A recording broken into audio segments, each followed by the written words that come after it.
আসসালামু আলাইকুম, আশা করি সবাই ভালো আছেন। আজকে আপনাদের সবাইকে আমার জীবনের এক নতুন অন্যরকম এবং ভীষণ সুন্দর একটা অভিজ্ঞতা শেয়ার করতে যাচ্ছি। আসলে প্রতিদিনের চেনা জীবনের বাহিরে গিয়ে এমন কিছু কাজ করতে ইচ্ছে করে যা মনের ভিতরে অন্যরকম একটা আনন্দ দেয়। দিনটা ছিল গত মঙ্গলবার। ঘড়িতে তখন ঠিক বিকেল 5টা বাজে। রোদের তেজ কমে এসে আকাশে একটা মিষ্টি বিকেলের আলো ছড়িয়ে পড়েছে। আমি ভাবলাম আমাদের ঘরের গাছে এবং আমাদের বাগানে তাজা কিছু শাকসবজি তো রয়েছে, এইগুলো নিয়ে আজ আমাদের স্থানীয় বাজারে যাব।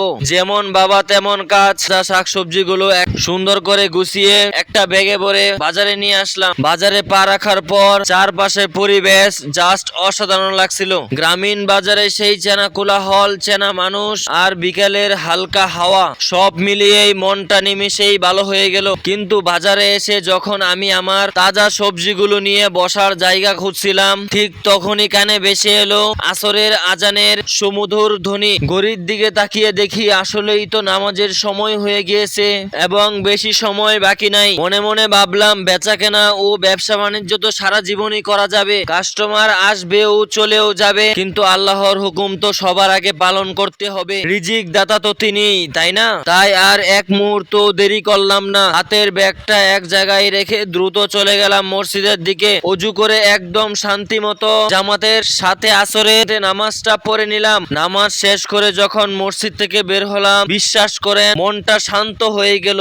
এক অদ্ভুত প্রশান্তির কাজ করছিল মনের ভিতরে। নামাজ শেষ করে এসে আমি আর একটুও সময় নষ্ট করলাম না। বাজারে তখন বেশ ভালোই ভিড় জমতে শুরু করেছে। আমি রাস্তার পাশে খালি এবং সুন্দর জায়গা দেখে বসে পড়লাম। বাসা থেকে একটা চট নিয়ে এসেছিলাম, সেটা সুন্দর করে বিছিয়ে দিলাম। এবার আসি আসল কথায়। আমি বাসা থেকে আজকে কি কি জিনিস এনেছিলাম চলুন আপনাদের এক এক করে দেখাই। এই যে দেখুন, প্রথমে এক বেলি কলা, কোনো প্রকার কেমিক্যাল বা ফরমালিন ছোঁয়ানো হয় নাই, একদম নিজেদের গাছের খাঁটি জিনিস। আর সাথে নিয়ে এসেছিলাম ঠিক 1.5 কেজি ওজনের ফ্রেশ এবং সবুজ কাঁকরোল, এইগুলো আমাদের নিজের হাতে চাষ করা। আর সব শেষে ব্যাগ থেকে বের করলাম মাত্র 2টা পাকা পেঁপে। পেঁপে 2টার একবার কালারটা দেখুন, কি চমৎকার টকটকে রং হয়েছে, একদম পারফেক্ট মিষ্টি হবে, দেখতেই বোঝা যায়।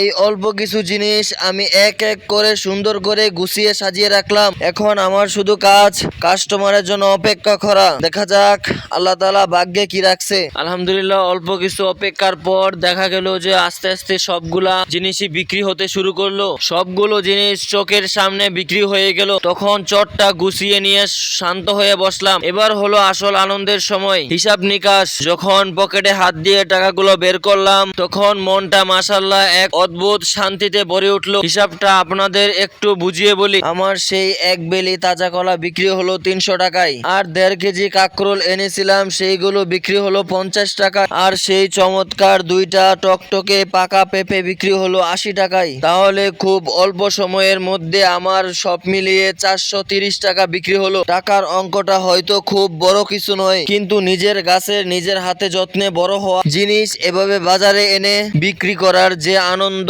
এবং তৃপ্তি, সেটা 20 টাকা দিয়েও কেনা সম্ভব নয়। ঘর থেকে বাজারে এসে এই যে ছোট এবং সুন্দর একটা জীবন পার করলাম, তা আপনাদের কাছে কেমন লেগেছে? আপনাদের কাছে কি ভালো লেগেছে? তাহলে অবশ্যই নিচে কমেন্ট বক্সে অবশ্যই আপনার মতামত জানিয়ে যাবেন। আর ভিডিওটাতে একটা লাইক করবেন, আর ভিডিওটা শেয়ার করে আপনাদের বন্ধুদের কাছে পাঠিয়ে দিবেন। আর আমার ইউটিউব চ্যানেল কাউসার এগ্রো ব্লগ ইউটিউব চ্যানেলটা অবশ্যই সাবস্ক্রাইব করে রাখবেন নতুন নতুন ভিডিও পাওয়ার জন্য।